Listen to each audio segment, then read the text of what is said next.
What? What's this? The Brazen. This box is huge. Variable temperature brew system. I've never seen this before. Wow, it looks like it's from Star Trek: The Next Generation. Hey, check this out. Oh, hey, it looks like you found the box for our new Brazen variable temperature brew system. So we've got here a new brewer made by the fine folks at Behmor. It looks like the Stanley Cup or a bad guy from a sci-fi series, but really it's a great brewer. You can set your temperature settings, your extraction settings, and you can also set a timer so it's ready to go off first thing in the morning when you get up. So the first thing you notice is that it's just got this giant head on it. That's because this is a hot water kettle. So that makes it a lot different than most brewers that you dump in water and then when it hits a certain temperature it travels, the water travels to the coffee grounds. Because it's not reliant on boiling temperature for water, this is a great brewer for those at different altitudes. Since water boils at a different set point at different altitudes, the Brazen can account for that and overcome some of the technical problems with low temperature brewing at altitude. So we'll talk about that in a second. So the Brazen comes with a reusable gold tone filter. I think it's a gold tinted stainless steel mesh. Flat bottom. You can see that here. It's not like a Swiss gold filter that has it's a metal screen, more like a tea filter. So we're going to show you the results of testing the residues that come through from a filter like this. But you always have the option of using a paper basket filter. It actually uses a number 10 filter, even though it's an 8-cup, technically an 8-cup brewer, because it needs more room in the brew chamber for the coffee and water mixture. So if you get up in here and see exactly what's going on with the machine, you can see this is our water reservoir. There's a heating element in here and also a thermoprobe so it can maintain a consistent temperature. If you get in closer here, we'll tip this up. You can see the spray head. It is made of plastic, so I know some people are very conscious of that. But there's good dispersion of the spray holes. Get a pretty nice saturation. Our coffee here, we ground it just a little bit coarser than we would a regular paper filter drip, just since the mesh is a little bit finer. We'll pop this in here. And we have 1.2 liters of water. Before you start brewing, the first thing you do, which with any new brewery should always be running, I would run a couple batches of hot water through it just because it's a manufactured item. And what I was going to say was that for the calibration, there's very clear instructions on that. So, and you brew it without the top on, because what it's going to find out, what the device is going to calibrate to, is when is the actual boiling point at the altitude that you are going to be brewing at. So if you are in Denver and I don't know what your boiling point is, that's why the machine will find out. It could be 206 degrees. You don't reach 212 degrees Fahrenheit that you reach at sea level. Once the brewer understands that, if you set this to 212 as your brewing temperature, which maybe you can, it will compensate. It will know that it will not reach that, and it will brew at the appropriate temperature. And that's all programmable, but we'll get into that.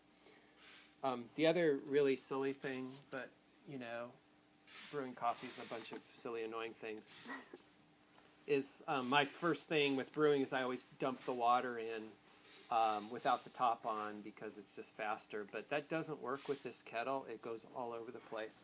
But he did, Behmor, and why not Behmor, did redesign the kettle. And the best way to do it is to do it with the top on, just lean it against here and pour it. Okay. The Brazen has a brew-through lid, so the lid stays on during brewing, and there's the little contact point up there. And because it's a kettle, the lid needs to be on when you brew, and you should probably, our experience, at least when we were looking at the prototypes, is it's better to not peak, because it's a kettle and it releases all the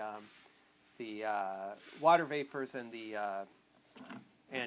lose your temperature if you're going to be peaking. So there's a little open and close lock mechanism here, which is good to know about. So this is a little bit like programming a VCR, which is one of the few drawbacks of this machine, I think. But what we're going to do to get started, you can do auto and just let it go. It's totally fine. It works pretty well and everything once you've got your calibration set up.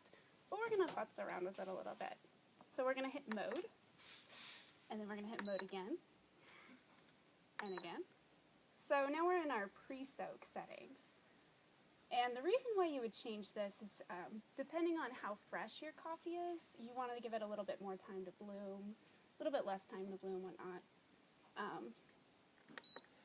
And blooming would be just, that means just adding a small amount of hot water to the grounds to allow it to evenly saturate, and before you actually add the full amount of hot water. And some people, that's just another preference thing. A lot of people that brew in Chemex, where the water drains very quickly through, would definitely prefer bloom, or in the Hario V60, like pour over. So we know this coffee is relatively fresh. I think it was roasted last week. So we're going to set it to 30 seconds. So we have it set 30 seconds there.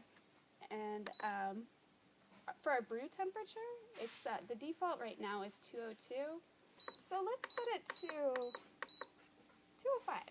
That's the maximum temperature that's typically recommended for brewing coffee. One of the things that people have been critical about so far, between the office and the back of the warehouse, is how long this takes. This takes a long time to make coffee. Why?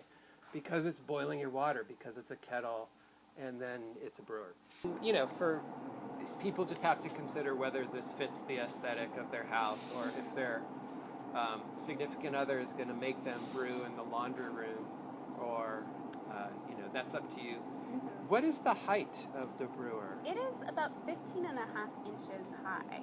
Okay. So I don't know about you, I don't have that kind of clearance on my countertops. So that's definitely something to consider. It's about 8.5 inches in diameter. Not too bad as far as the footprint is concerned, but you know, it's big. And here we go. You can see now that this brew is blinking, it's up to brew temp, so we're going. So what it's gonna do is it's gonna drop the water down and let it sit there for 30 seconds as we set our pre-soak time for it. You can see right here, it's counting down the pre-soak.